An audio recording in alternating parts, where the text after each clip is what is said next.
तो शुरू करते हैं, किसी का कोई क्वेश्चन हो तो पूछ सकते हैं।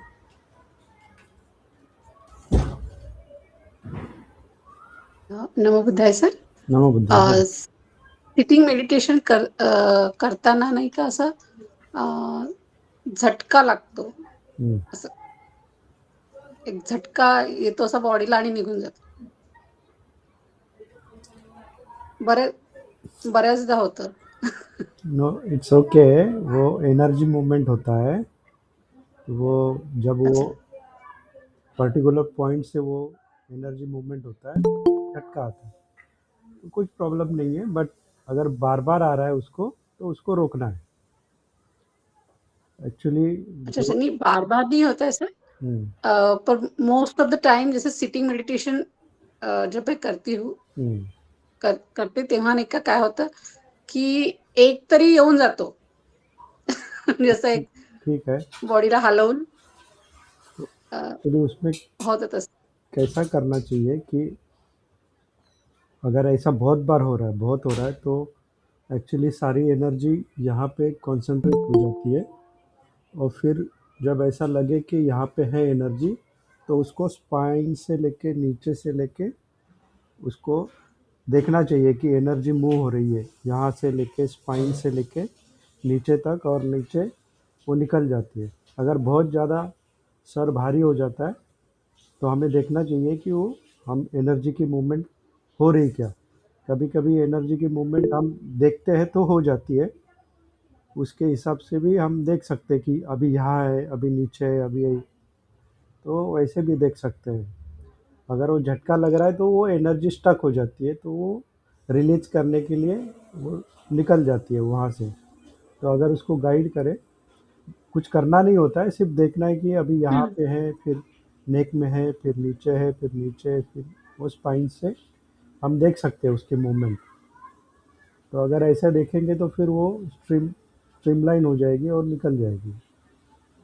अच्छा, अच्छा, अच्छा. तो वो कोई और वो एनर्जी हाँ, मूवमेंट ही और है, उसको उसमें कोई ज़्यादा तकलीफ वाली चीज़ नहीं है। अच्छा, अच्छा. मीन्स ये नहीं करना है ना उसको. नहीं, उसमें कोई प्रॉब्लम नहीं है। को अगर हम देखें कि बहुत बड़ा प्रॉब्लम है, कि ऐसा कुछ नहीं है, वो एनर्जी मूवमेंट होती है, जो स्टक हो जाती है वो रिलीज हो जाती है। अच्छा, अच्छा. Okay, okay. हम्म, ठीक आहे. सर आणखी एक विचारायचं होतं, हम्म, की व्यक्तीचा मृत्यू होतो, तर त्याचं जे पुण्यानुमोदन आपल्याला करायचं असेल, तर त्याची जेव्हा बॉडी आपण बर्न करतो आणि त्याच्यानंतर करायचं असतं 7 दिवसानंतर वगैरे, की तो व्यक्ती जेव्हा मृत्यू म्हणजे मरतो, तर जिथे मरण पावला तिथे तो राहतो, की अ, जिथे त्याचं घर आहे, जिथे तो राहतो, तिथे जाते त्याची बॉडी? बॉडी मीन्स चित्त.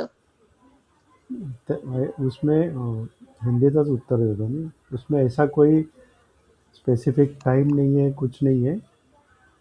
आपको अगर कोई रिलेटिव डेथ हुआ है, तो उसको अगर उसको अर्पित करना है, पुण्यानुमोदन उसको कहते हैं।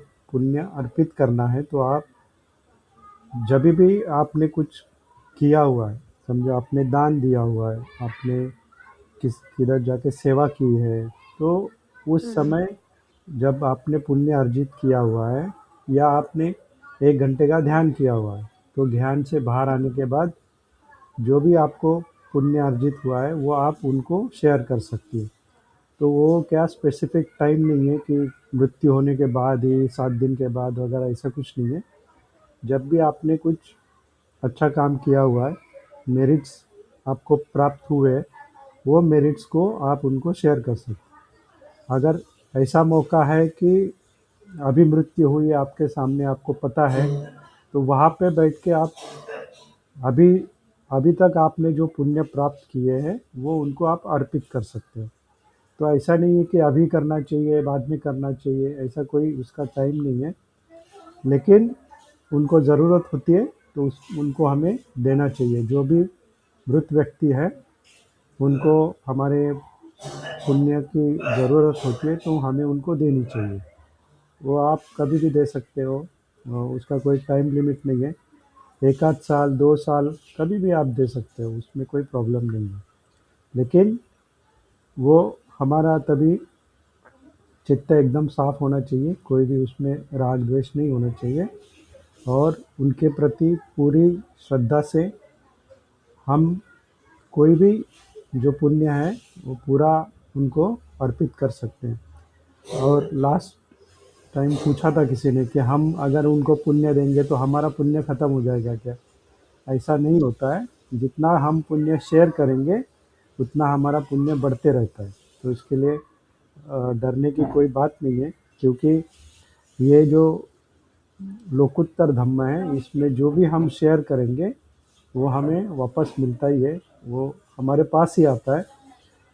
बट हम हमारा ओपन हार्ट करके, बड़ा मन करके अगर हम किसी को शेयर करें तो वो उनको लाभ होता ही है, और साथ में हमें भी उसका लाभ होता है। उसी पुण्य से हम भी, हमारी जो राह है या हमारी जो बाधाएँ है वो भी दूर होती है। तो इसके लिए कोई स्पेसिफिक टाइम नहीं है। आप जब भी आपने कोई पुण्यवान काम किया हुआ है, पुण्य अर्जित किया हुआ है, उसी वक्त या कभी भी जब भी आपको लगे कि उनको हमें पुण्य शेयर करना चाहिए तो आप कर सकते हैं। Thank you so much sir, क्योंकि मैंने अभी एक रिलेटिव की डेथ हो गई थी, तो मैं दीक्षा नागपुर में दीक्षा भूमि के पास ही रहती हूँ। तो मैं गई थी बिहार और मैंने फ्रूट्स लिए थे, तो भंते को दिए थे, और मैंने उनको कहा था कि आप पुण्यानुमोदन कीजिए करके। तो वो बोल रहे थे कि पहले उसके बॉडी को, जो भी रिलेटिव मरा है उसको बर्न हो जाने दो, या उसके बाद आप करो पुण्यानुमोदन, या फिर 7 दिन के बाद वगैरह करो। तो एक्चुअली मुझे डेली टाइम नहीं रहता, तो मैंने सिर्फ जब वो फ्रूट्स दान किए तो फिर बोधि वृक्ष के पास जाके मैंने वो जो भी पुण्य अर्जित किया था भंते को दान करके वो उनको शेयर कर दिया। बस थोड़ा सा उसमें डाउट था, इसलिए मैंने आपको पूछा। Hmm, thank you so much sir. और कोई?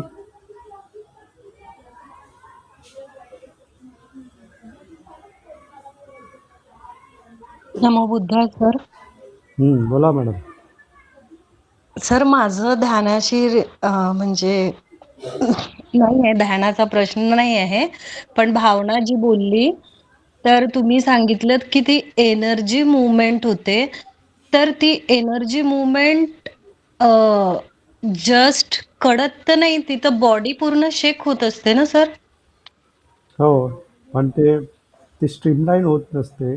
सॉरी, मैं हिंदी, ती जी एनर्जी, वो जो एनर्जी है उसको एक चैनलाइज होना चाहिए। वो एक जो पर्टिकुलर उसका जगह है वहाँ से वो निकल जाएगी, तो वो आपको तकलीफ़ नहीं देगी। जब वो स्टक हो जाती है कहीं पे, तो बाधा रहती है, तो बॉडी शेक होती है।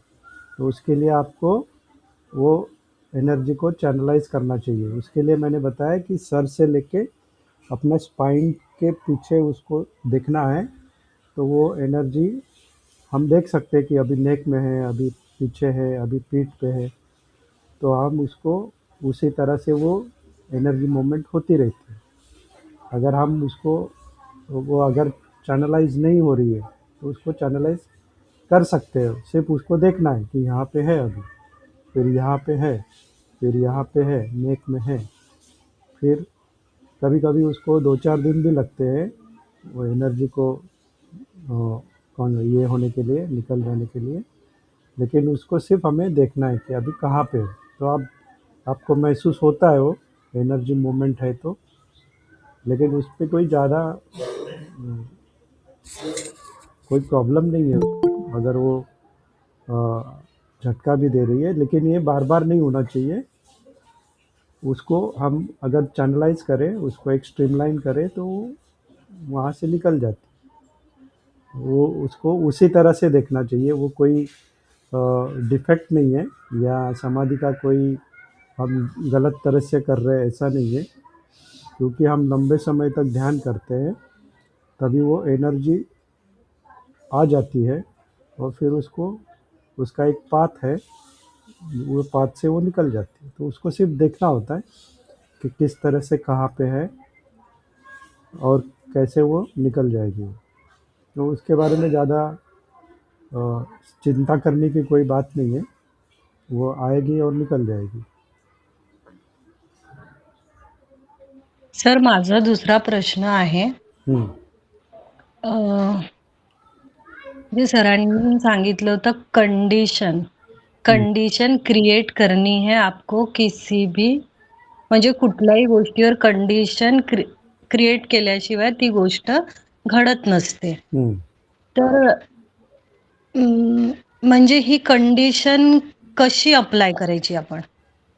काही काही गोष्टी कर्मावर असतात की अगदीच नसतात कर्माला रिलेट. अच्छा, इनका क्वेश्चन है कि जो हम अ, बात कर रहे कंडीशन की, तो अगर कंडीशन है तो ही चीज़ें होती है, अगर कंडीशन नहीं है तो चीज़ें नहीं होती। और कर्म का इससे क्या संबंध है? तो अगर हम देखें इसको, तो हमें पहले आता है इंटेंशन। तो हमें देखना है कि इंटेंशन क्या है। अगर हमारा इंटेंशन है, अभी मैं यहाँ बैठा हूँ, मेरा इंटेंशन है यहाँ से वहाँ जाना, चल के जाना, तो ये तो हो गया मेरा इंटेंशन। अभी उसमें कंडीशन क्या है? कंडीशन ये है कि मेरे पाँव, मैं उठ के जाना है तो मेरे पाँव सही होने चाहिए। अगर पाँव में दर्द है या अकड़न है, जकड़न है, तो मैं नहीं जा सकता। तो इसके लिए ये कंडीशन है कि उसमें पाँव मेरे सही होने चाहिए।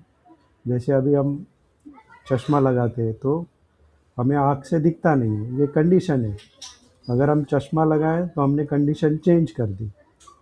तो ऐसे ही कर्म का भी होता है। कर्म हर जगह नहीं अप्लाई होता है। अगर हम देखें सही से तो हम कंडीशन क्रिएट कर सकते हैं। जैसे हमने पास्ट लाइफ से हम आए तो हमें हमारा शरीर मिला है, हमें आज जो भी मिला है वो कर्म से मिला है। हम जो भी परिस्थिति में हैं वो कर्म की वजह से है। लेकिन अगर हम ध्यान की ही बात करें, अगर हम ध्यान करेंगे, जैसे हम कोई भी अकुशल नहीं करेंगे तो अकुशल के जो भी परिणाम होंगे वो आने को जगह ही नहीं होगी, क्योंकि हम अकुशल कर नहीं रहे। तो वो कैसे आ सकते हैं? अगर हम अकुशल करेंगे तो अकुशल का परिणाम आएगा, लेकिन हम अकुशल ही नहीं करेंगे तो अकुशल का परिणाम नहीं है। और जब हम कुशल करेंगे तो कुशल का जो परिणाम होगा उसको आने को जगह मिलेगी, तो वो और बढ़ते जाएगा। तो ये कंडीशन हम क्रिएट कर सकते हैं। अगर हम अकुशल करेंगे तो अकुशल के परिणाम आएंगे, कुशल करेंगे तो कुशल का परिणाम आएगा। तो इसके लिए भगवान बुद्ध का जो रास्ता है, जो बाकी फिलॉसफी है, उसमें कर्म एकदम पक्का है। अगर आपने कर्म किया है तो उसका विपाक आएगा। भगवान बुद्ध भी कहते हैं विपाक आएगा, लेकिन अगर हम कंडीशन चेंज करें तो वो उसका विपाक विपरीत अलग तरीके से आएगा, जो जिस प्रकार से उसको आना चाहिए, क्योंकि उसकी कंडीशन नहीं है तो उस तरह से वो नहीं आ सकता। तो हमारे पास बहुत उदाहरण है महामोगलान का, जो सॉरी महामोगलानी का, अ, अ, जिन्होंने इतने खून किए, महामोगलान ने, तो उनके खून करने के बावजूद भी उन्होंने कंडीशन चेंज की और फिर वो बाद में अरहत हो गए। तो अंगुलीमाल। तो इसके लिए हमें भगवान बुद्ध जो बताते हैं कि अ, बाकी धर्मों में जब कहा है कि कर्म एक बना तो हम उसको चेंज नहीं कर सकते, लेकिन भगवान बुद्ध कहते हैं कि वो सारी चीज़ पटिच्च समुत्पन्न है, यानी एक के ऊपर एक निर्भर है। अगर वो कंडीशन होगी तो ही वो उसको मैनिफेस्टेशन या उसका प्रकटीकरण होगा। अगर कंडीशन नहीं होगी तो प्रकटीकरण नहीं होगा। तो ये सारी चीज़ें हमें अ, याद रखनी चाहिए। क्यों याद रखनी चाहिए? जो हम अ, सोचते हैं कि अभी ये मेरा कर्म है, तो जैसे हम अभी कहा जाता है कि अगर बहुत सारा ध्यान करने के बावजूद भी हमें कोई परिणाम प्राप्त नहीं हो रहे, तो कहते हैं कि मेरा कर्म ही होगा, इसके लिए मुझे परिणाम प्राप्त नहीं। ऐसे नहीं होता। अगर हम कंडीशन चेंज करें, हम एफर्ट्स डालें, हम जितने भी इंस्ट्रक्शंस है उसको फॉलो करें, तो हमें परिणाम प्राप्त होगा ही। तो हम अपने आप को बाधा डाल देते हैं कि अ, मेरा कर्म ऐसा है, लेकिन हम उसको चेंज कर सकते हैं, कर्म को हम चेंज कर सकते हैं। जैसे ही हम अ, कुशल करना शुरू करेंगे, तो आप देखते ही हो कि हमारे आजू-बाजू का भी माहौल सुधर जाता है। जो पहले वाली कंडीशन थी, वो चेंज हो जाती है। अगर आप ऑफ़िस में देखो, अगर हम शील पालन करें, कुशल काम करें, तो वहाँ का भी माहौल चेंज हो जाता है। तो इस तरह से हम जो परिस्थिति है उसको चेंज कर सकते हैं। और अगर समझो हम कोई विपाक आना ही है और वो विपाक अकुशल का है, तो वो आएगा, बट उसका जो इफ़ेक्ट है वो बहुत मामूली होगा, बहुत कम होगा।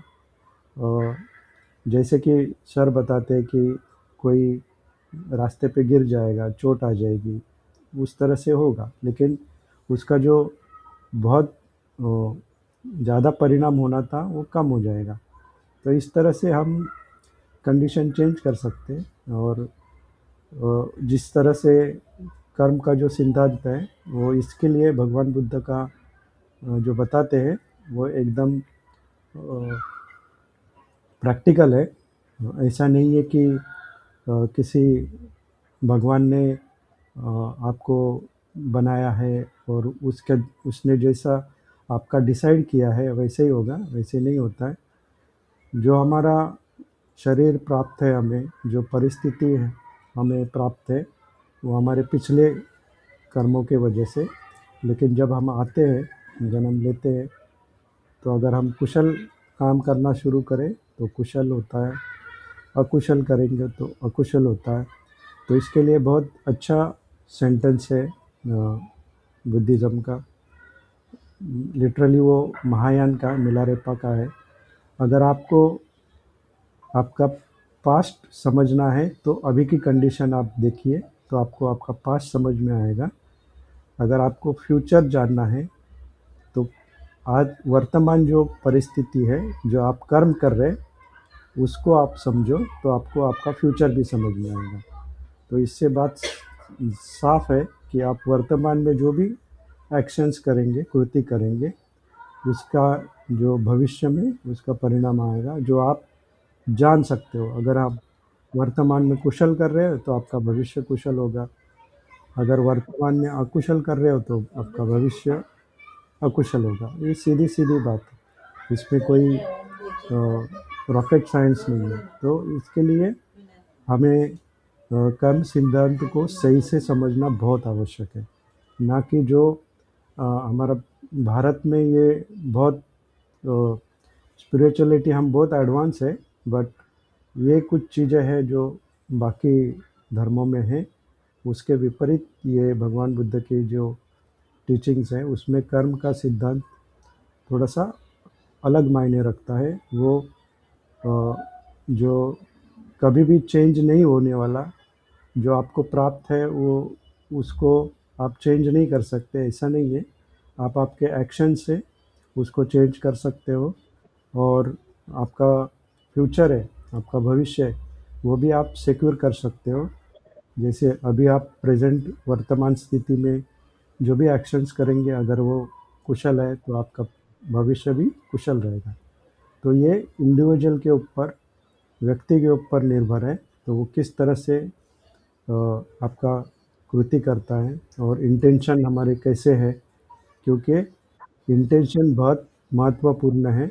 जो हमें जो चेतना अहम भिक्खवे कम्मम वदामि, चेतना यानी इंटेंशन को ही भगवान कम्म कहते हैं। तो हम अगर देखेंगे, तो हर समय हम कुछ ना कुछ इंटेंशन कर रहे हैं। तो ये बहुत आवश्यक है कि हमारे इंटेंशन कुशल होने चाहिए, साफ होने चाहिए। वो अगर कुशल होंगे तो उसके हिसाब से ही हमारा कर्म बनेगा। तो इसके लिए ये बहुत ही महत्वपूर्ण है कि हम जो भी कृति करें वो हमारे इंटेंशन साफ होनी चाहिए, उसमें कोई भी राग द्वेष नहीं चाहिए।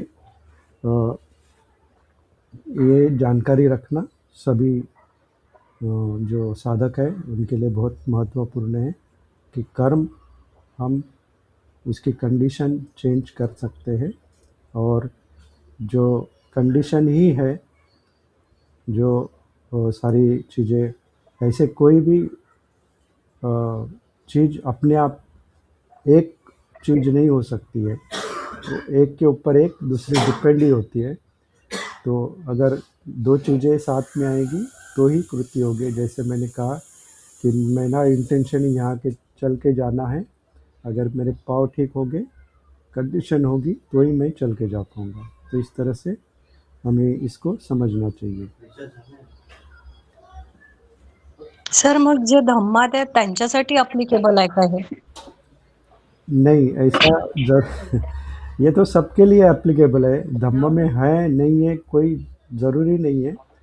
ये तो हर एक व्यक्ति जो इंटेंशन कर रहा है, वो तो काम तो बना रहा है, तो उस सबके लिए एप्लीकेबल है। सिर्फ धम्म में है तो वो कुशल ही करेगा, और बाकी जो है वो उनके लिए एप्लीकेबल नहीं है, ऐसा नहीं होता है। ये पण त्यांना कळतच तर नाही सर ते. तो वो उनकी प्रॉब्लम है कि उनको समझ में नहीं आ रही है, लेकिन जब भी उनको समझ में आएगी देर सवेर तो अपने इंटेंशन वो ठीक करेंगे। तो इसके लिए वो जो एक क्वेश्चन पूछा था लास्ट के इसमें ताई ने, कि अगर कोई मंदबुद्धि है तो वो क्या नीचे ही जाएगा? तो उत्तर हाँ है, वो नीचे ही जाएगा, क्योंकि उसकी वो कंडीशन चेंज करने की उसकी कोई काबिलियत नहीं है, वो ठीक तरह से सोच नहीं पाता है, तो इसके लिए वो नीचे ही जाएगा। और यही बात हम सबको ध्यान में रखनी चाहिए। अगर हम सही स्थिति में हैं तो हम उसको चेंज कर सकते हैं, अगर हम सही स्थिति में नहीं हैं तो हम उसको नहीं चेंज कर। कल हम अगर तिरच्छ योनि या पेत योनि में चले जाएंगे तो हमारे हाथ में कुछ नहीं होगा, तभी हम कुछ नहीं कर पाएंगे। इसीलिए मनुष्य जन्म को बहुत महत्वपूर्ण है।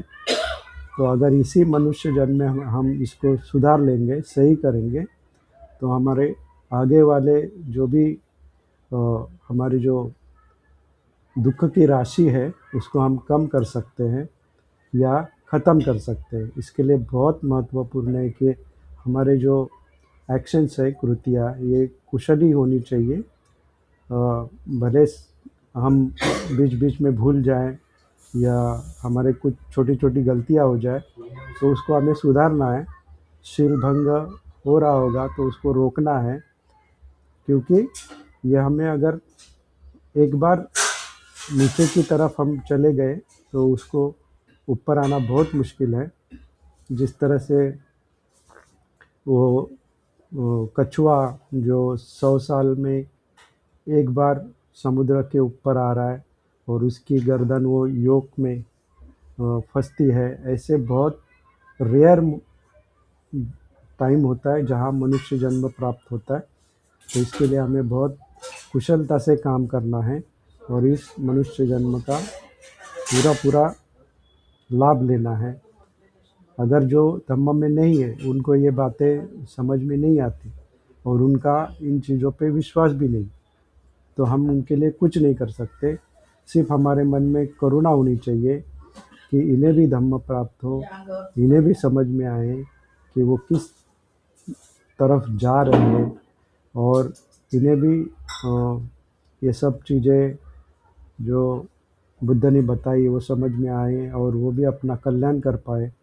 इतनी ही मंगल कामना हम कर सकते, बाकी हम कुछ नहीं कर सकते। तो ये हम आप उनको कितना भी समझाओ कि आप ऐसा करो वैसा करो, लेकिन वो समझ नहीं पाते हैं, उसके लिए हम कुछ नहीं कर सकते। ठीक है। Okay, thank you sir. Sir एक प्रश्न विचारून घेऊ परत. हाँ विचारो. सर मुलांना मग कसं आणायचं आपण या धम्मामध्ये? पहले तुम भी तो या. तो आप पूछ रही है कि बच्चों को कैसे धम्म में लाए. तो ऐसा है कि उनका अभी उनके एज ऐसी है कि वो ये बात नहीं समझ में आती, क्योंकि उनको खेलना है, मज़ा करना है, वो सारी चीज़ें जो उनको 6 इंद्रियों से जो एन्जॉयमेंट है वो उनको सही लगता है, उनमें उनको रस ज़्यादा होता है, तो वो उधर ही आकर्षित होती है. तो बच्चे क्या, ये हम आजू-बाजू में जो लोग देखते हैं, वो भी उसी तरह से ये 6 इंद्रियों का जो एन्जॉयमेंट है उसके तरफ आकर्षित होते हैं, और जो रियल सुख है उसको वो नहीं देख पाते, तो वो उसको हम कुछ नहीं कर सकते. जो बच्चे देखते हैं, बच्चे पेरेंट्स को ही फॉलो करते हैं.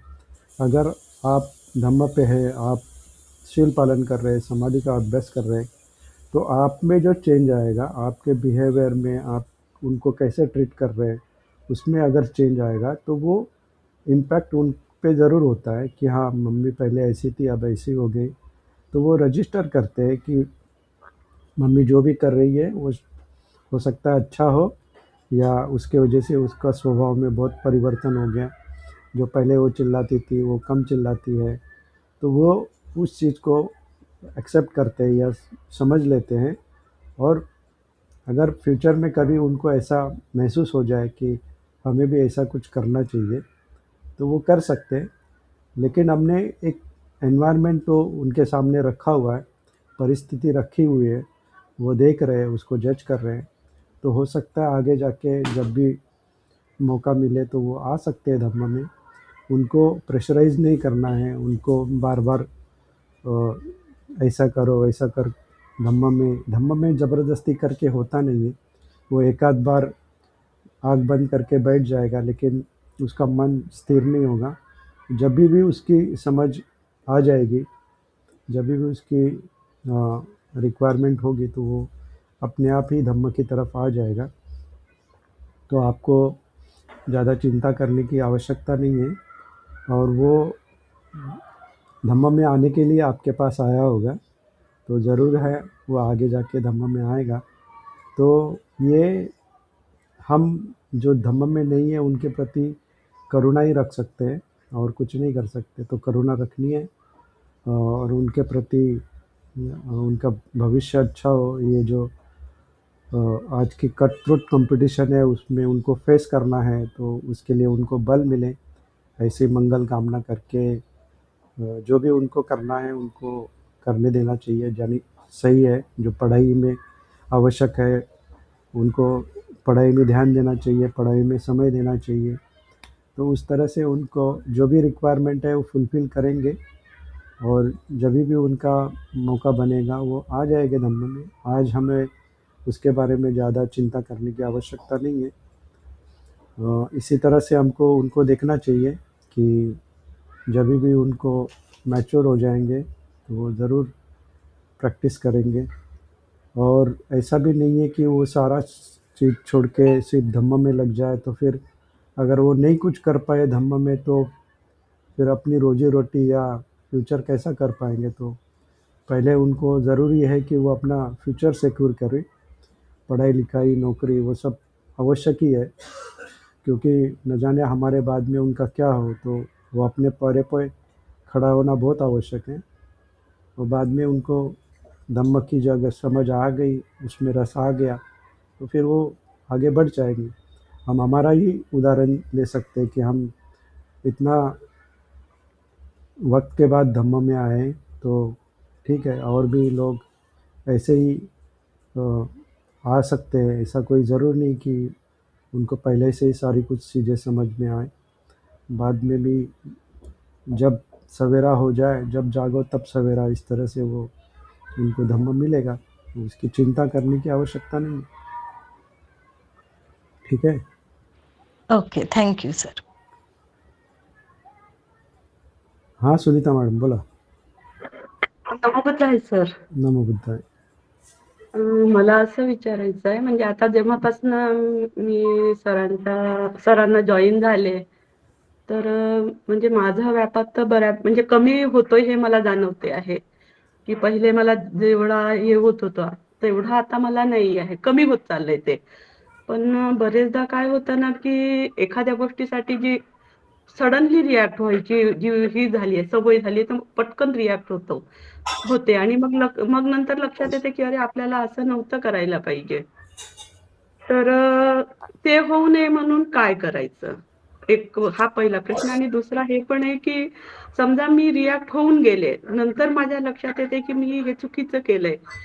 तर ती झालेली चूक दुरुस्त करायला काय करायला पाहिजे?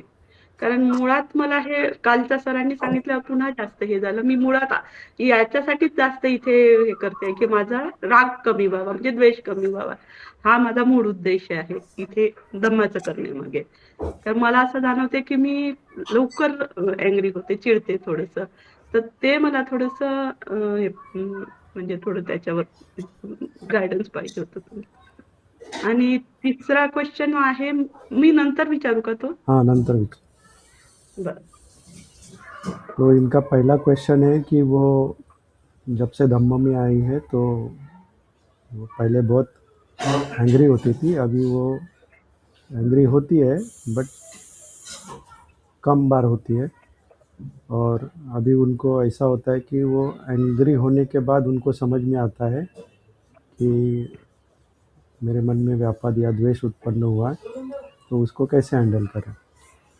तो तो शुरुआत तो ऐसे ही होती है कि जब हम धम्म में नहीं होते तो हम एंग्री होते हैं सिर्फ, बाद में हमें हमारा मन में ऐसे आता है कि मैं सही हूँ, वो आदमी गलत है, उसने ऐसा नहीं करना चाहिए, उसकी वजह से मुझे मेरे मन में एंगर आया या द्वेष आया, तो उसके लिए मैं ज़िम्मेदार नहीं हूँ। तो इस तरह से हम अपने आप को सही साबित करते रहते हैं। लेकिन जब हम धम्म में आते हैं तो हम ये सोचना शुरू कर देते हैं कि हाँ, ये मैं मुझे मुझे गुस्सा तो आया है बट ये अच्छी बात नहीं है। और शुरुआत में हमें गुस्सा आता है और गुस्सा आने के बाद, गुस्सा व्यक्त होने के बाद हमें रियलाइज़ होता है कि मैं गुस्सा हो गई, लेकिन मुझे गुस्सा नहीं होना चाहिए था। तो ओके. ये सही है, शुरुआत में ऐसा ही होता है क्योंकि हम इतने हमारी जो सती है उतनी विकसित नहीं हुई है। आगे जाके आप स्वयं ही देखोगी कि जैसे ही गुस्सा आएगा, आपको समझ में आ गया है कि मुझे गुस्सा आया है, और फिर आप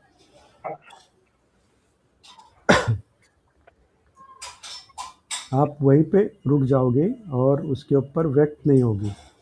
तो इसके लिए ये बहुत आवश्यक है कि हमें 2 मिनट का पॉज़ लेना है।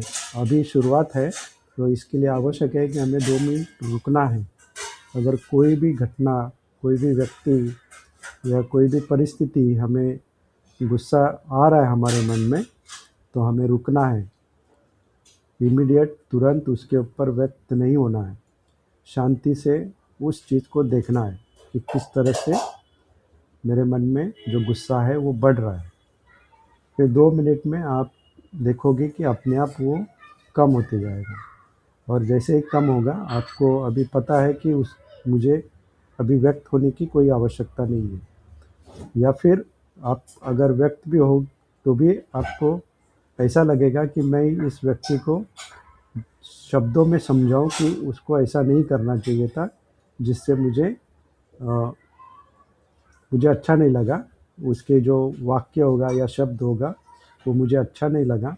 तो हम पोलाइटली उसको बताएंगे कि आपको ये शब्द यूज़ नहीं करना चाहिए था, आपको ये कृति नहीं करनी चाहिए थी, जिससे मुझे गुस्सा आया है, और भविष्य में आप ध्यान रखोगे कि आप ऐसी चीज़ नहीं करेंगे। जैसे हम बच्चा कोई गलती करता है, बार बार हम उनको समझाते हैं कि ऐसा नहीं करना चाहिए, फिर भी वो करता है, तो हमें इमीडिएट गुस्सा आता है। तो हमें उस समय 2 मिनट रुकना है, और फिर बाद में बच्चे को समझाना है कि मैंने आपको बहुत बार ऐसा समझाया है, फिर भी आप बार बार यही गलती कर रहे हो, तो भविष्य में आपको ये गलती नहीं करनी है, इसको नहीं दोहराना है। तो अगर आप उस तरह से आपकी पोजीशन होगी तो वो सामने वाला व्यक्ति या बच्चा भी समझ जाएगा कि सही में ये मैंने गलत किया है, मुझे ऐसा नहीं करना चाहिए था, और फिर वो आगे जाके ऐसी गलती नहीं करे। तो ये जब शुरुआत करते हैं तो ऐसा ही होता है कि हमें गुस्सा आता है, थोड़ा सा कम होता है, और कभी-कभी हम रिएक्ट करते हैं और बाद में हमें लगता है कि मुझे ऐसा नहीं करना चाहिए था। तो लेकिन अगर ऐसा हो गया तो तुरंत ही हमें जो घटना है या जो व्यक्ति के ऊपर हमने गुस्सा किया है तो उसके मन में ही क्षमा मांगनी हम्म, चाहिए। तो क्षमा इसके लिए ज़रूरी है क्योंकि जो हमने एक माइंडसेट बना के रखा है कि इस व्यक्ति के वजह से मुझे गुस्सा आया है, तो वो माइंडसेट हमें वो छोड़ने नहीं देता है, गुस्सा उसको पकड़ के रखता है। लेकिन जब हम उसको माफ़ कर देंगे तो वो लेट गो करने में हमें आसानी होगी। तो इसके लिए उसको मन में ही उसको माफ़ कर देना है, या अगर उसने कुछ गलती की है या हमसे कुछ गलती हुई है तो खुद को भी माफ़ कर देना है, और हाँ, देखना है कि भविष्य में ऐसी चीज़ हमसे ना हो, फिर से रिपीट हम ये चीज़ को ना करें। तो उसके लिए हमें सजगता बढ़ानी है, और समझ जैसे हम सजगता बढ़ाएंगे तो फिर भविष्य में हमसे वापस ऐसा नहीं होगा। तो अच्छा है कि अभी समझ में आ रहा है कि मुझे ये नहीं करना चाहिए था, तो फिर तो होता आगे जाके गुस्सा होने से पहले आपको समझ में आएगा कि मुझे गुस्सा नहीं करना है, और फिर आप रुक जाओगे। तो इसके लिए 2 है। मिनट वाली प्रैक्टिस बहुत आपको हेल्पफुल हो जाएगी, और सर, जो तुरंत रिएक्ट हो रहे हैं वो बंद हो जाएगा। ठीक है सर।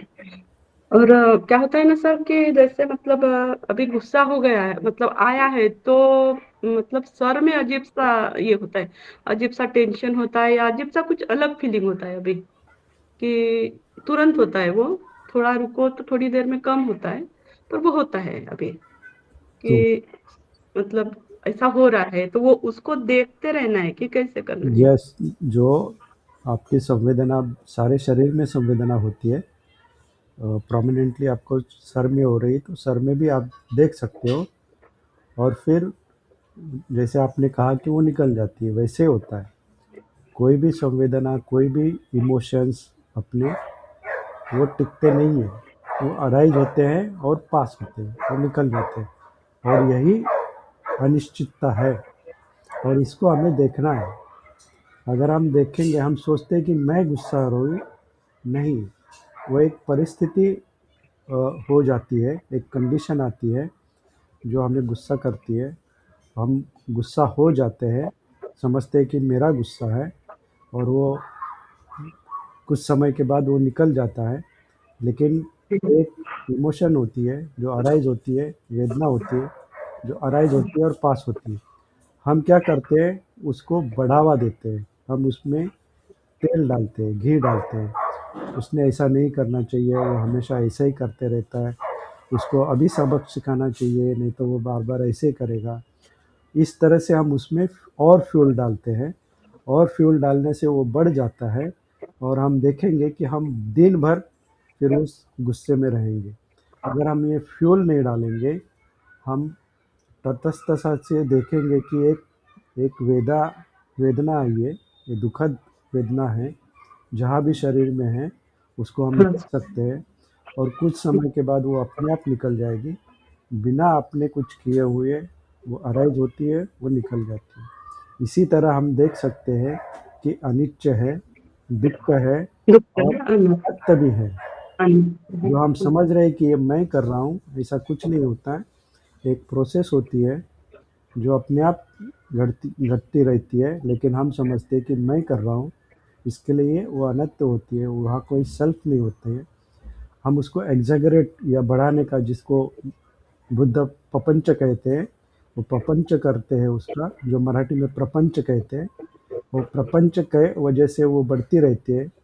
और जैसे हम ये प्रपंच करना छोड़ देंगे, अपने आप वो निकल जाती है, निरुद्धंती, ख़त्म हो जाती है। तो उसको हम अगर देखेंगे तो वो हमारे लिए विज़डम, हमारी हमारी विज़डम होती है कि हम देखते हैं कि किस तरह से वेदना आई, उत्पन्न हो गई हम्म, और निकल गई। ओके। तो मतलब इसमें भी अनित्य अनित्य दुख और अनंत ही देखना है। यस, इसमें हम देख सकते हैं कि ये देखो अनित्य है, दुःख है, अनात्म। अनंत है, हाँ। वो तो समझ में आता है कि वो अभी शुरू हो गई है, अभी यस। दुख दे रही है, खत्म हो गई तो अनंत है, तो हुँ। वो ना तो आ रहा है समझ में। सर मेरा ये क्वेश्चन तो अभी नहीं था, पर मैं ज्वाइन होने के पहले आप ना वो भावना दीदी को बोल रहे थे कि वो मतलब वर्टिब्रा से जो एनर्जी का ये होता है, तो एक बार थोड़ा सा प्लीज रिपीट कर देंगे, मुझे भी थोड़ा सा वो सुनना था। हाँ, तो वो तो वैसे क्या होता है?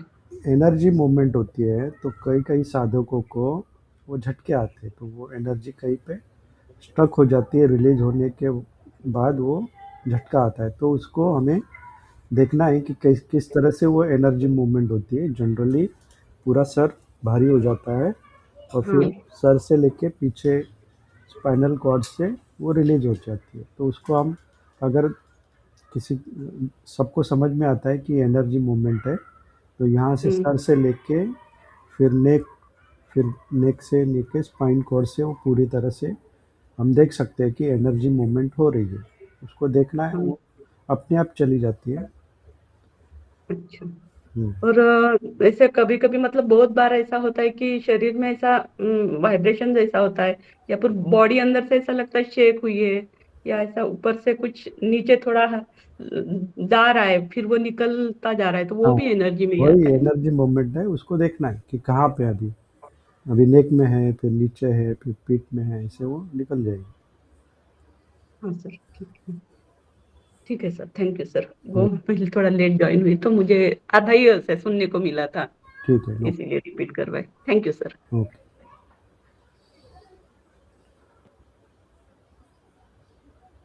सर मेरा एक सवाल है। जी, दक्षा जी। सर सोतापन को कभी पता चलेगा कि अगर पता चलता है कि मैं सोतापन, तो उसके साइन क्या होते हैं?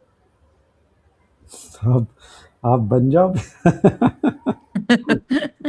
ऐसा ना हो कि अगर पता नहीं चलने वाला है तो मैं वेट ही नहीं, क्यों करूं कि प क्या हो रहा है क्या नहीं। पता तो चलेगा, पता तो चलता ही है। तो जो है सबके अलग अलग होते हैं साइन सर? ऐसा है कि धम्म में कुछ स्पेसिफिक साइंस होते हैं? नहीं, मेबी उसकी विज़डम लेवल क्या है, उसकी प्रैक्टिस कैसी है, उसके ऊपर सारा डिपेंड है। मेनली जो 3 है, सखाय दिट्ठी, विचिकिच्छा, शीलबत, परमत्त, तो वो हट जाते हैं। तो आपको समझ में आएगा कि आपकी सखाई दिट्ठी निकल गई है, विचिकिच्छा नहीं है और शीलबत, परमत्त भी नहीं है, तो वो सोतापन्न हो गया। तो स्पेसिफिक ऐसा है जैसे कि कोई भी एक मोमेंट जिसमें उसको आहा, मुझे अब समझ में आ गया, या उसके आँख से आंसू आने लगे, उसको बहुत जॉय हो रहा है, बहुत खुशी हो रहा है, ऐसे कुछ ना कुछ उसको जब मोबाईल आण इकडे,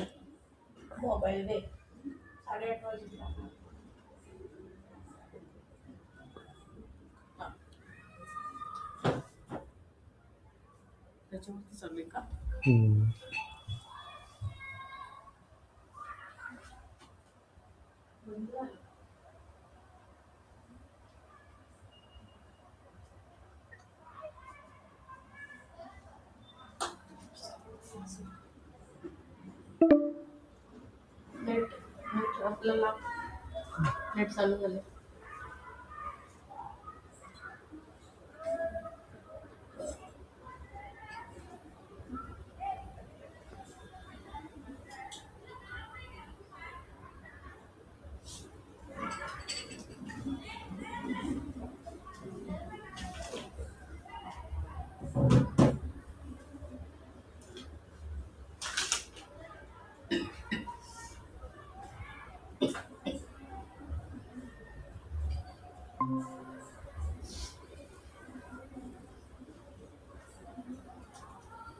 ठीक है, थोड़ा नेटवर्क का इश्यू था। अभी आ रहा है आवाज़?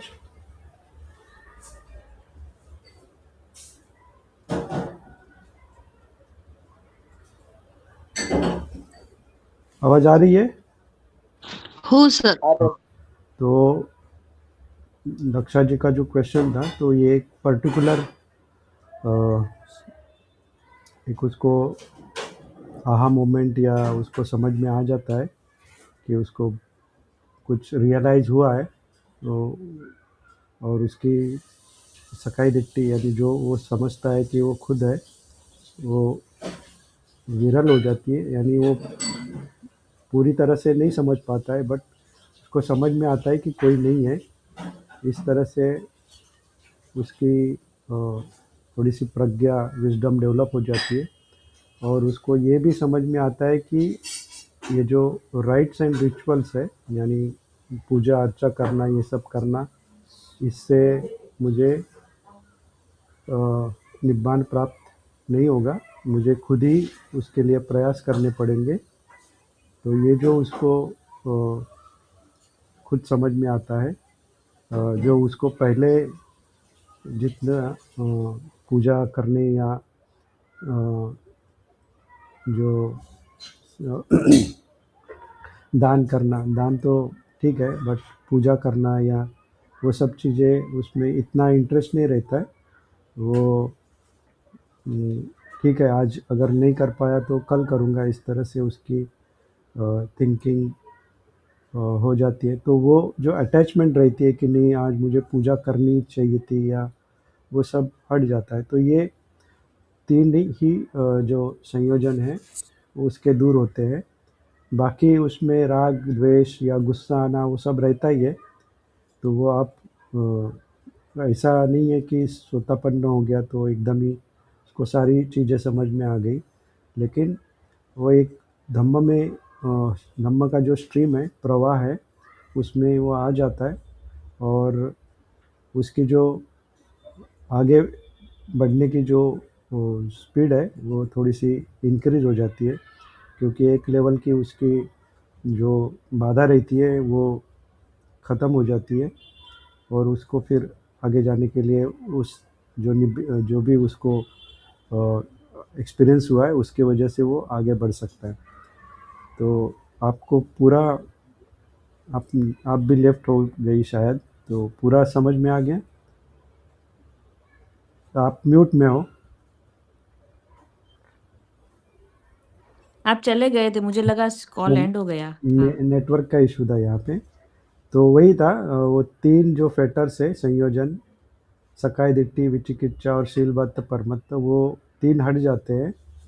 तो उसमें सकाय दिट्ठी मतलब उसको एक एक्सपीरियंस हो जाता है कि मैं नहीं हूँ करके, बहुत छोटा सा वो एक्सपीरियंस रहता है। वो उससे उसको एकदम खुशी महसूस होती है, उसके आँख से आंसू आते हैं, और वो बहुत हल्का सा महसूस करता है।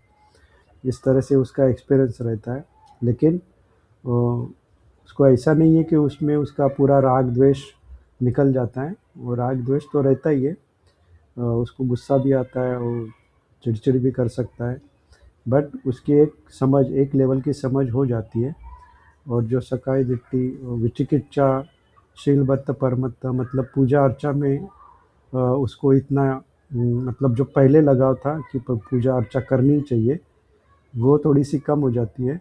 पूजा अर्चा करता ही है, बट उतना पहले जैसा उसका डेडिकेशन नहीं रहता है, और बुद्ध धम्म में और संघ में उसका विश्वास और बढ़ता है, उसको कोई शंका नहीं होती है।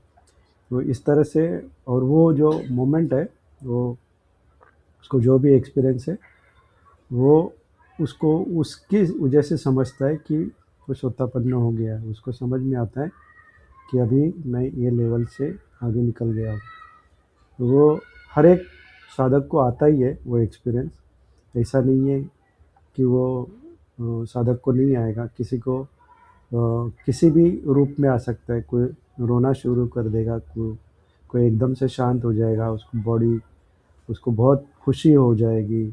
इस तरह से अलग अलग भी एक्सपीरियंस होते हैं। कौन से वक्त में किस तरह से उसको क्या अचीव हुआ है वो बता नहीं सकते हम। कभी कभी आप देखते हो कि वो धम्म सुनते सुनते भी हो सकता है, कभी कभी समाधि में होते होते कर सकता है, हो सकता है। तो कोई जगह फिक्स नहीं है, कोई वक्त फिक्स नहीं है, ऐसा ऐसा ही हो। कभी भी हो सकता है, तो कैसे भी हो सकता है, वो भी है। तो वो जो आहा मोमेंट है या उसको जो समझ में आता है उस वही वो भी खुद भी एक्सप्लेन नहीं कर सकता है कि एग्जैक्टली क्या है वो, बट उसको समझ में आता है।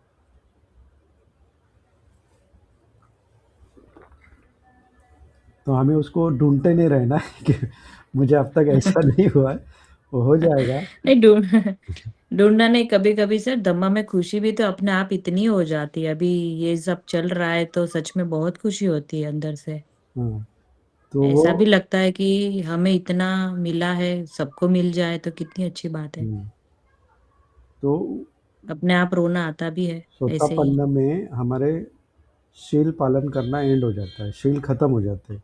मतलब वो शील में इतना पक्का हो जाता है कि उससे शील ब्रेक नहीं होती। सोतापन्न में शील और अनागामी में समाधि खत्म हो जाती है। वो समाधि वो अपने आप ही समाधि में रहता है हमेशा, उसको अलग से समाधि नहीं करनी पड़ती। और जब अरहत होता है तो विजडम पूरी तरह से उसकी डेवलप हो जाती है, प्रज्ञा पूरी तरह से विकसित होती है। तो इसको हम ऐसे देख सके, शील समाधि प्रज्ञा के हिसाब से देख सकते।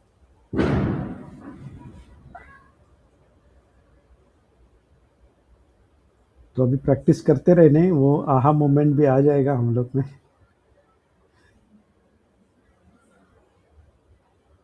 जरूर आएगा सर, सबको जरूर आएगा। आएगा बहुत सब अच्छे से लोग। काम हो रहा है, सबका हो रहा है। हम्म। सब लोग अच्छे से, अब तो जो चल रहा है वो तो डेफिनेटली होगा। यस। बहुत अच्छे से, इतना डिटेल में कोई नहीं बता पाएगा, तो बहुत अच्छे से जा रहा है।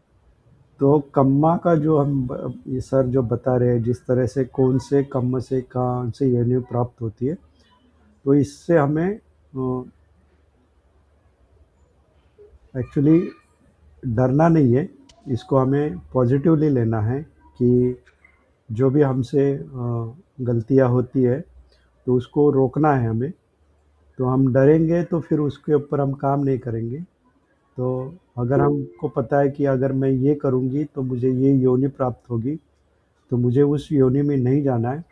तो गलती से भी मेरे से ये नहीं होना चाहिए, यानी पिसुना वाचा करते हैं तो फिर वो वाली योनि मिलती है, तो गलती से भी मेरे से पिसुना वाचा नहीं होनी चाहिए। इस तरह से हम अगर इसको पॉजिटिव ले लें तो बहुत हमारे लिए सहायता होगा। अगर हम डरेंगे तो फिर वो हम उसके ऊपर काम नहीं करेंगे, फिर डर के वजह से हम आगे नहीं बढ़ पाए। तो इसको सकारात्मकता से लेना है, उसको देखना है कि मुझ में क्या कमी है और मुझको कहाँ उसको रोकना चाहिए।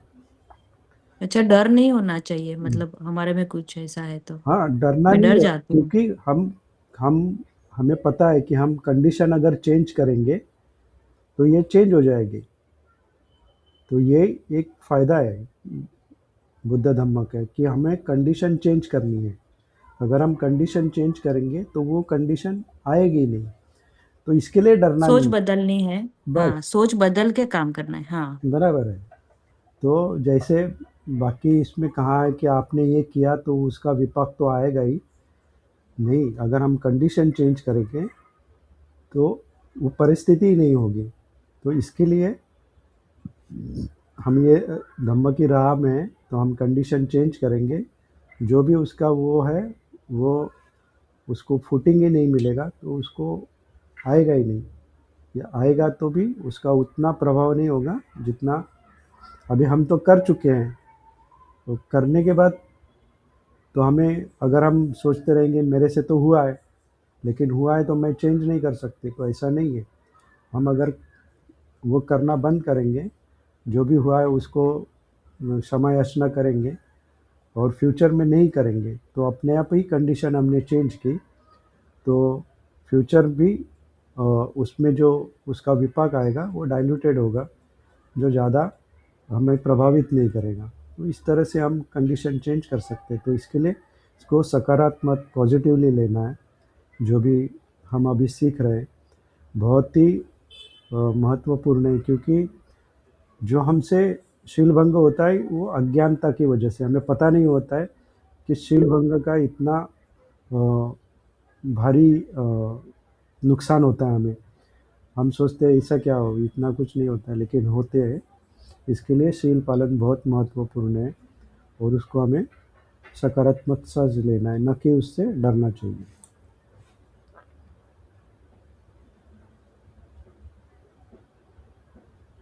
ठीक है सर, ओके। बहुत अच्छा। हाँ नित्यानंद जी, और किसी ने हाथ ऊपर किया था, पूछिए। हाँ, नमो बुद्धा सर। नमो बुद्ध। ये परुसवाचा है ना, वो जाता नहीं है। बाकी सब तो जाते हैं लेकिन परुसवाचा है ना, आते रहता है। अभी आपने 2 मिनट बोला कि थोड़ा रुक जाओ, पाँच करो, करता हूँ, लेकिन वो थोड़ा सा आते ही रहता है कौन परुसवाचा। कौन सी योनि प्राप्त होगी पता है ना? तो देखो वो योनि प्राप्त होगी, तो अपने आप उस वो भय का यूज करो, पॉजिटिव यूज सर करो उसको। फरुचा, sorry sorry sorry sorry, I should not say. क्या योनि सर? फरुसा से ऐसे योनि की बात तो नहीं हुई है ना? हाँ, ऐसे सिर्फ वो हम लोग ने। गुस्सा किसको आता है बहुत? ओ, तो ऐसा योनि भी हो। हाँ, अच्छा। ऐसे ही है ना। अगर वो, जैसे हमने वो सम्राट अशोक का, उसको लास्ट के मोमेंट में गुस्सा आया था, तो उसका सर्प करके उसका जन्म हुआ था, वैसे ही होता है कि अगर लास्ट का मोमेंट जो है उसमें वो वही योनि पकड़ता है। तो अगर हम पूरे जन्म भर उसी चीज़ का करेंगे तो लास्ट में भी वही आता है। तो उसको हमें रोकना चाहिए, उसको देखना चाहिए कि ये हमारे लिए अच्छा नहीं है और उसको त्याग कर देना चाहिए। तो अगर फरुसवाचा हो रही है तो उसको हमें देखना चाहिए कि उसका जो विपाक है बहुत ही भयानक है, तो उसको अभी आज हम छोड़ देंगे, वही हमारे लिए अच्छा है। नहीं तो सर वो 1 साल से अभी थोड़ा कम हुआ, अभी रिड्यूस हो रहा है वैसा, लेकिन उसका थोड़ा रहता ही है इसलिए।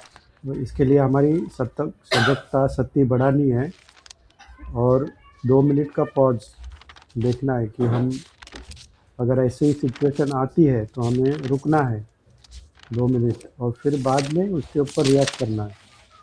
अगर हम सत्ती में होंगे, सजगता में होंगे, तो 2 मिनट रुक पाएंगे और फिर वो जो कोई इंटेंशन हुआ है तो वो अपने आप ख़त्म हो जाएगा। आपको लगेगा अभी कोई ज़रूरत नहीं है इसकी, तो फिर आगे तो बढ़ेंगे। ये तो ये खत्म होने के बाद जो योनि का बता रहे थे, वो योनि में तो वो भी खत्म हो जाएगा ना, वो डर?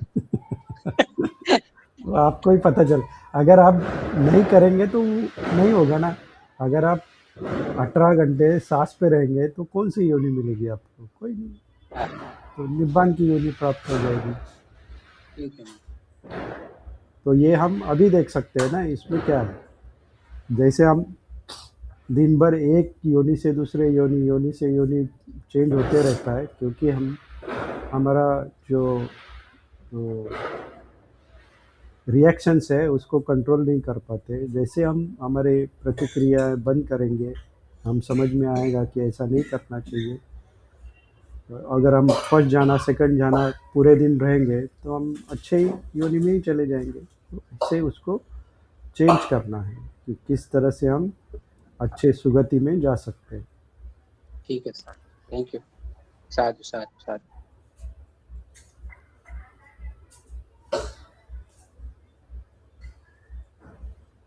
और कोई?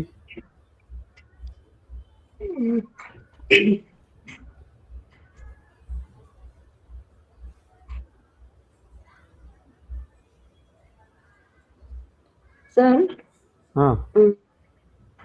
जैसे पहले कैसे होता था ना कि हम काम करते हैं तो उस समय दूसरा भी ध्यान, दूसरे और भी ध्यान चलता था। मतलब कोई अलग अलग चीजें या कुछ घटा हुआ वो दिमाग में चलता था। पर अभी कैसा होता है ना, तो हम लोग काम कर रहे हैं तो पूरा उसी में ज्यादा रहते हैं। तो उस टाइम पे सांस देखते हैं नहीं देखते ऐसा पता नहीं चलता, पर वो वही काम में कंसंट्रेशन रहता है और फिर सांस में आ जाते हैं। तो ये अपना 18 घंटे में काउंट होगा कि नहीं होगा? मतलब वो जैसे मैं मुझे ये करना है कि मैं कितना घंटा ही कर रही हूँ, तो उसमें ये होगा कि नहीं होगा? देखो, साँस में रहने का हमारा एक ही मकसद है। क्या मकसद है? सतीम डेव्हलप हो. हम डिस्ट्रैक्शन कम करें। अच्छा. हमारा जो माइंड यहाँ से लेके यहाँ जा रहा है, बार-बार यहाँ जा रहा है, बार-बार यहाँ जा रहा है, उसको रोकना है। अगर हम काम कर रहे हैं, तो वो काम में हमें कॉन्सन्ट्रेट करना ही पड़ेगा ना। बिना हाँ. कॉन्सन्ट्रेशन के हम काम नहीं कर पाएँगे। और वो टाइम पे सांस पे ध्यान नहीं रहता फिर. कोई बात नहीं, तभी हमको वो अगर हम खाना बना रहे हैं, तो खाना बनाते वक़्त हमें खाना बनाने की जो प्रक्रिया है, उस पे ध्यान देना ही पड़ेगा। कभी हाँ. हम ये सोच रहे हैं क्या किसी व्यक्ति का द्वेष मन में आ रहा है क्या? नहीं आ रहा है ना। नहीं नहीं आ रहा पूरी है. तरह से हम मतलब कॉन्सन्ट्रेट है। हाँ, मतलब जो काम कर रहे हैं उसी में ध्यान लगा रहता है, हाँ, दूसरी तो चीजें वो नहीं आती अभी. दूसरी चीज़ें नहीं आती, तो हमें वही रोकना है। जो हमारा हाँ. माइंड एक जगह से दूसरी जगह जा रहा है और बार-बार ऑब्जेक्ट चेंज कर रहा है, बार-बार परिस्थिति चेंज कर रहा है, उसमें राग आ रहा है, द्वेष आ रहा है, मोह आ रहा है, उसको हमें कम करना है। तो हम अगर गृहस्थ है, तो हमें काम तो करने हैं। तो काम करते वक़्त पूरी सजगता से जो भी उसको रिक्वायर्ड कंसंट्रेशन है, उसके साथ करेंगे। पढ़ाई करनी है, पढ़ाई करेंगे। और जब हमारे पास खाली समय है, जहाँ हम कुछ भी नहीं कर रहे हैं, जैसे ट्रैवल हम्म. कर रहे हैं, तब हमें साँस पे रहना है। जैसे हम बैठे हाँ, हुए वो हैं, होता तभी हमें है. साँस पे रहना है। खाना खा रहे हैं, तो पूरी तरह से खाना खाने के ऊपर ही हमें ध्यान देना है। ऐसा नहीं हाँ. कि खाना खा रहे, टीवी देख रहे या किसी के बारे में सोच रहे, वैसे भी नहीं होना। तो ये अगर हम पूरी कंसंट्रेशन से काम कर रहे हैं, तो वो हम साँस पे रहने का ही है वैसे, वही है, अच्छा. उसमें कोई ज़रूरी नहीं। तो हम हमारा डिस्ट्रैक्शन कम कर रहे हैं, तो हमारा जो मंकी माइंड है, उसको हम एक जगह पे हम्म. रख रहे हैं। तो वही हाँ. प्रैक्टिस करनी है हमें बार-बार। हाँ सर, ऐसा हो रहा है अभी, मतलब पुलिस में नहीं, फिर भी बहुत ज्यादा हो रहा है पहले से. अच्छी बात है, हो इसको रहा है ऐसा. और हमें बढ़ाना है। जैसे हम इसको बढ़ाएँगे, जब आप समाधि में बैठोगे, तो आपको देखोगे कि 5 मिनट में आपका ध्यान लग जाएगा और फिर लंबे समय तक आप उसी अवस्था में रह सकते हैं। तो ये सारी हम्म. जो प्रक्रिया कर रहे हैं हम लोग, हमारी समाधि बढ़ाने के लिए कर रहे हैं। तो दिन भर हाँ, हम ठीक. साँस पे रहेंगे, फिर समाधि बढ़ेगी, समाधि में जैसे हम आगे जाएँगे, तो फिर हमें ध्यान में जाने के लिए आसानी हो जाएगी। ठीक है sir. Thank you sir. Okay. Thank you sir.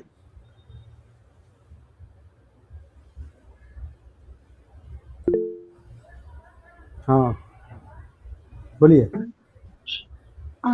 Sir, condition हमने जैसे क्रिएट की है, मीन्स सब कुछ किया है। जैसे अगर अभी बच्चे एग्जाम देते हैं, तो उसके लिए हम सब जैसे क्लासेस लगाते हैं, उसके जो जो रिक्वायरमेंट्स हो है सब पूरी करते हैं।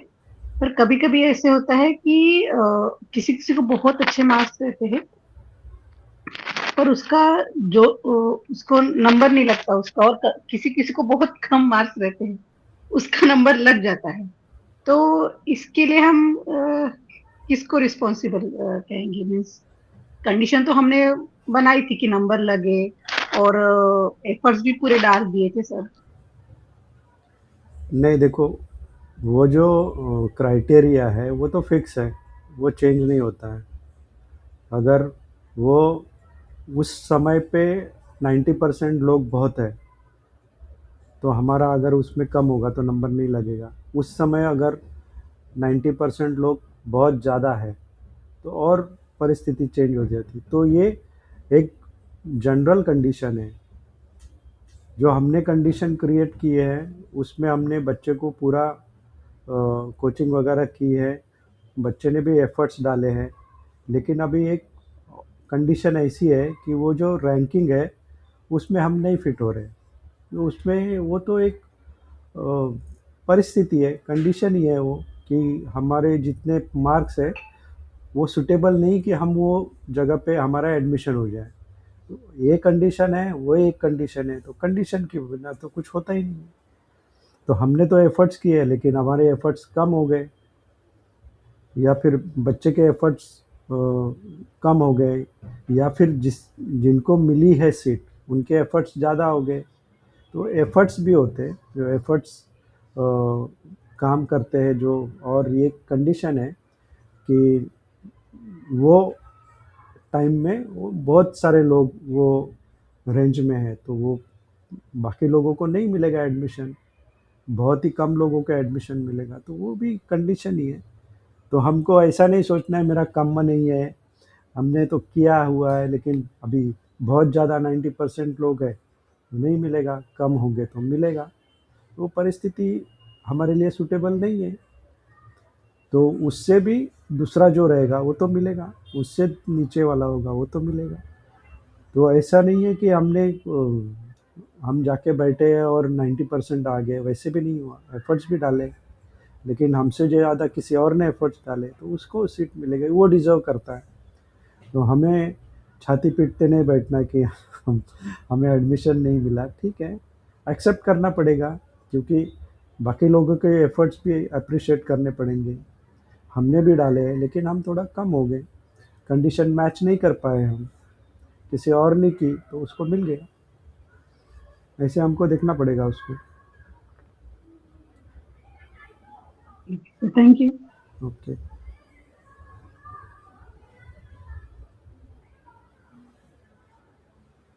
तो और कुछ क्वेश्चन होगा तो ठीक है, नहीं तो बंद कर देते हैं।